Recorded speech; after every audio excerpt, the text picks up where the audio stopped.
Uh, Welcome back, everyone, and hello, welcome to the after show for issue 29 of The Powers That Be. This one was called Party Atmosphere, and I mean, we certainly made it a party. Not quite sure what kind, but that's what to be continueds are for. We're going to go around. We have an extra special guest here in the Zoom chat tonight, which is Jack's other Zoom connection. Um, I am Jack's other right? Zoom I connection. was just say, apparently played by Ed Norton. Who knew? Um, so yeah, we're gonna go around, do our stars and wishes, and then maybe try to dissect some of this crap because this was a lovely episode for post game analysis. We'll start with Matt. Why not? Why not? The guy who spent most half of the game not connecting to the internet. Oh, Yeah. yeah. Okay. So, well, the stars are going to be easy. I mean, to the entire group for putting up with my crappy internet connection. We seem to have fixed ECAT's internet and broke mine. Um, oops. Weird how the universe balanced shit out. Um, Definite stars to both ECAT and Ray for some really excellent role playing and interpersonal conflict. Um, so that's pretty set. I mean, there's the ongoing star to Patrick for just utterly messing with our brains and you know throwing curveballs left and right. Um, and a star to the audience for this extra ghost Zoom Right. channel coming in and utterly screwing with Trevor's OBS overlay for the game. I'm really sorry about No that. worries. I apparently just have to Um, make a set of 7 Zoom windows now as well. yes, just to have the internet's fucky Zoom window. Yep. So moving on to wishes, there's two. There's the practical of like, I hope my internet doesn't do this again. Um, and the entirely impractical of when, Patrick did his last line there, the first thing that popped in my mind was Jack flooring it, ramping the Humvee into the air off something, and right at the at exit. With and if I'd gotten to it fast enough, we would have ended with, you know, looks like that Jack boy is in a lot of trouble now. Yes. Nice. Yes. Yep. But I couldn't get it out of my mouth quick enough. So hopefully we can start with that. But that's it for me tonight. Okay. Let's go over to Julie. What have you got for us? I just, yeah. Ecat and Ray, like, holy crap, that was incredible and intense. And Trevor and Matt also, like,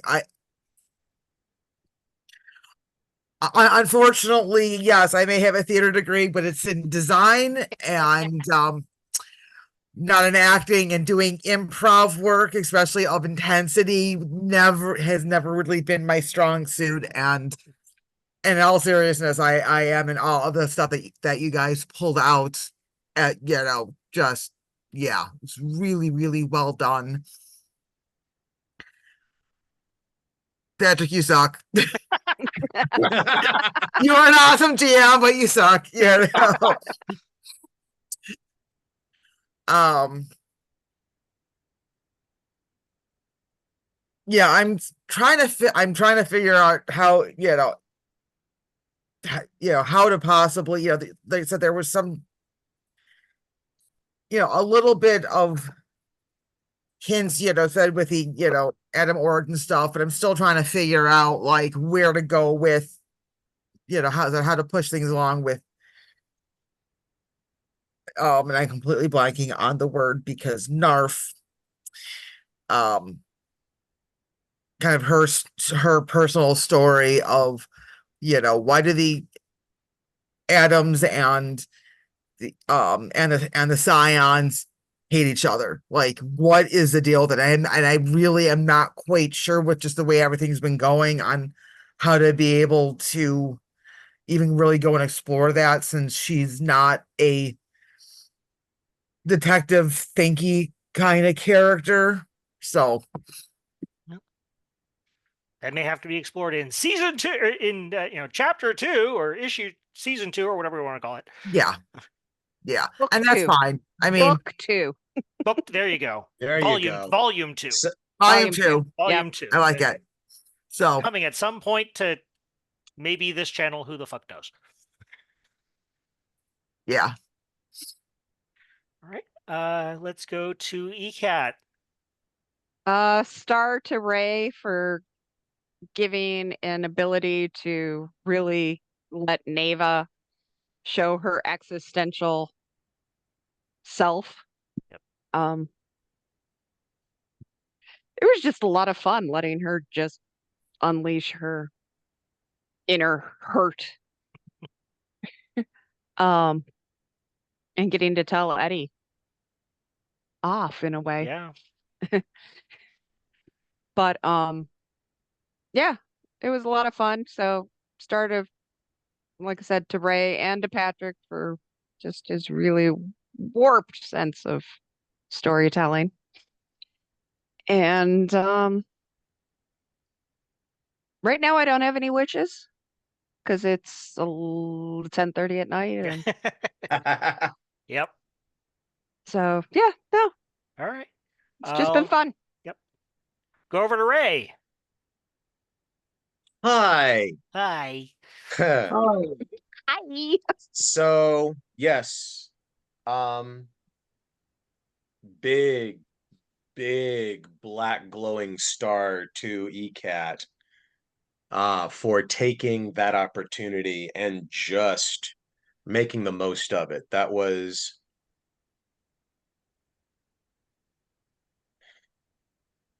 given my recent experience, that hit kind of close to home. So Love you. love you too. Yeah. The quote from Alan Rickman on the set of Galaxy Quest whenever Tim Allen had, it's like, wow, I'm really not sitting well with just like that really disturbed me. I need to sit. I'm going to be in my trailer. And Tim Allen left, and Alan Rickman is like, oh, I just think he discovered acting. Art imitating life. Yeah. Specific star for Patrick for having something ready. Like you had it dialed up. It's like, oh, you're going to take option 14? You sure it's not going to be 15? It's going to be 14? Great. Here we go. Ah, now you're going to go with 23.5? Yep, I've got a mechanism for that. Like, that was like you were the adept. You were the GM adept in maneuvering through like what could have been 24 different possibilities, but you could really narrow it down to 4 or 5 that you know. And then that 1 or 2, it's like, really? That's what you're doing? Okay. Um, so like with just, being able to close, like allowing us to manipulate the scene and just allowing us to do it without mechanics or rule checking or anything like that. It helped with the flow. And that was really impressive. And like it made a huge difference in being able to play that in real time, especially mostly storytelling stuff. So thank you for having all of that at the ready, you twisted fuck. And then Star for Trevor. Aw. I would expect nothing less. So Thank you. that was necessary for the character. And really, my only wish is that I can do what's right by the character right now Mhm. and according to the arc. And it's like, now where it is like, oh dear God, I don't want to fuck this up. Right. And because we can go into theory crafting or whatever like later. Yeah. But yeah, my wish is that I'm able to stay true to the character and um like do what's right for the story. For me, I mean, the obvious ones have already been said, but I want to throw, I want to throw a star to everyone on the team for, and Ray kind of hit on this a little bit. Really playing true to the characters, and doing not necessarily what was the tactical thing or the, you know, smart thing from a metagame point of view, but we all really got into our characters tonight, and for better and for worse, and that was really awesome to see. It's one of the things that I love most about this hobby is just kind of, getting in there when everyone gets in there and it's that magic moment. Wishes I want Gene to pull his head out of his ass. Out Hopefully of we gave Eddie's ass. well that too, yeah. Yeah, I was like, I wish it was my ass, out of which. Hopefully we gave you a little bit of a crowbar there. I want to see, obviously I want to see the conclusion of this story, not because I want the story to be over, but because it deserves that. And that again, that goes back to Patrick. You are a masterful GM, and you've given us a great world to play in, and responded, incredibly well to all the stupid shit that we've thrown at you. So yeah, and I love the idea of volume 2 of the powers that be, maybe with different characters, maybe not. But we're gonna have a little bit of a palate cleanser before that, after this arc is over. So we'll see where it goes from there. Yeah, wishes. My wish honestly is for the rest of the campaign, the rest of the story, to be as immersive and emotionally fulfilling as this episode was. And now we'll turn to Patrick. Follow that up, Right. asshole. So a big star to the group for holding the entire story together. Is that, this is a favorite part of my favorite type of storytelling, which largely gets summed as it gets worse before it gets worse.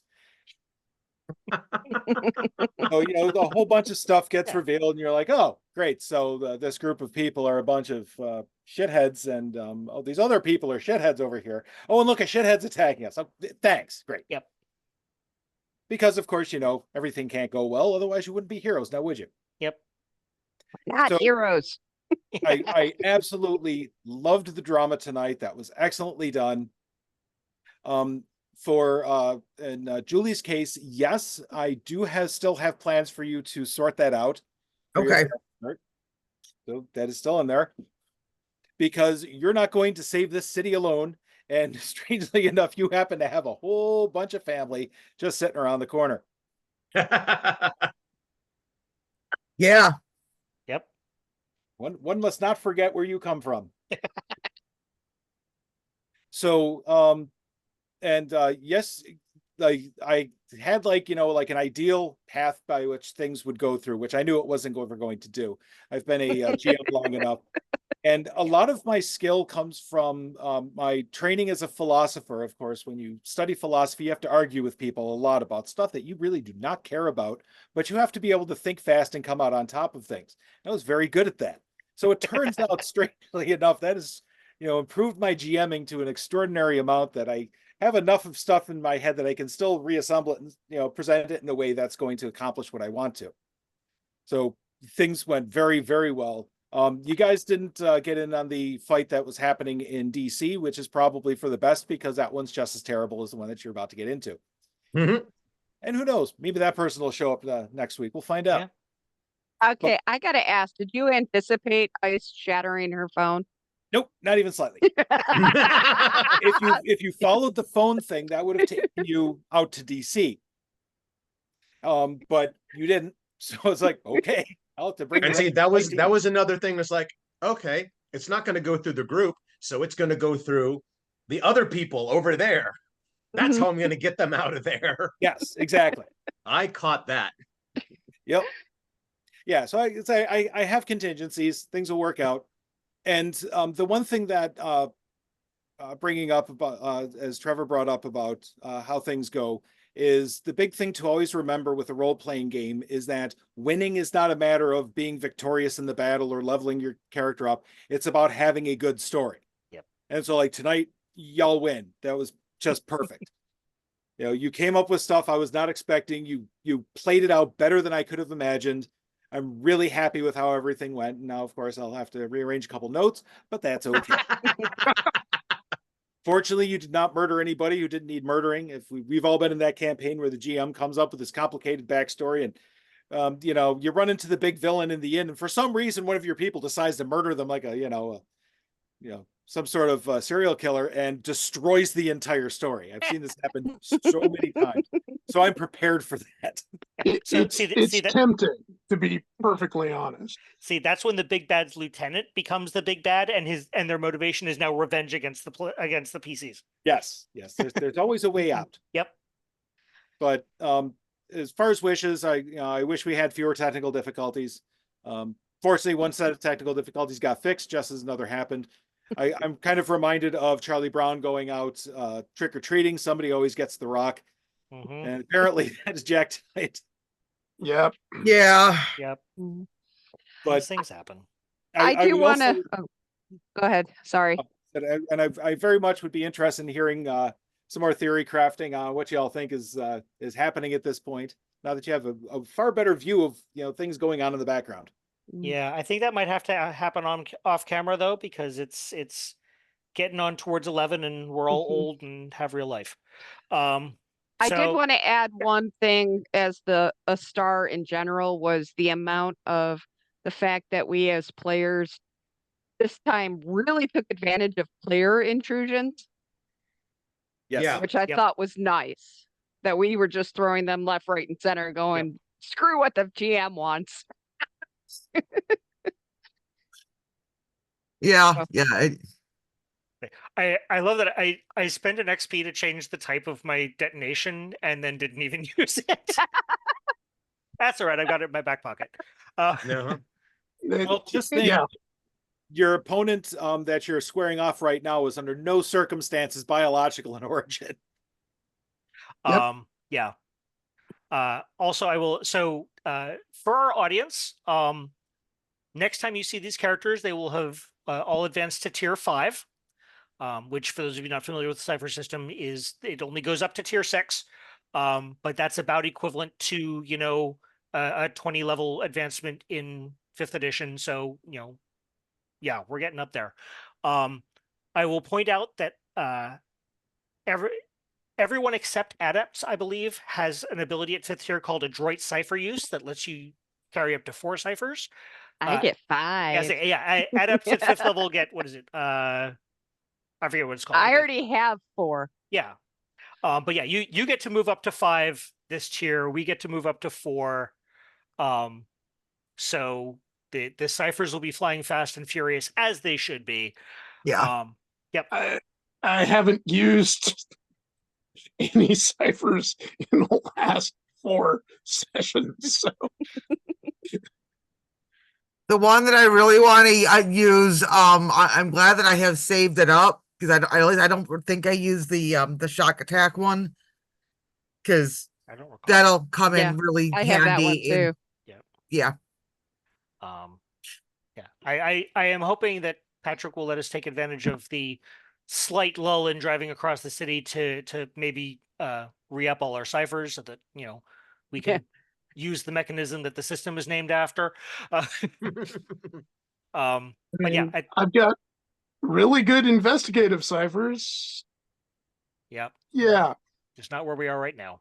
no. And that happens sometimes. And you can always choose to switch them out for new ones. So yeah, that can happen, especially subtle ciphers, because it's not like you're throwing away a trinket to get another one. It's just the nature of the inspiration or whatever it is has changed. That's all. Yep. Anyway, we're gonna get out of here because it's late and we're tired, and like I said, so we will hopefully see you in 2 weeks. We'll see how people's schedules are going, but until then, for Patrick, ECAT, Matt, Julie, Ray, and Matt, I am Trevor, the Vitruvian Meeple. Good night, everyone. I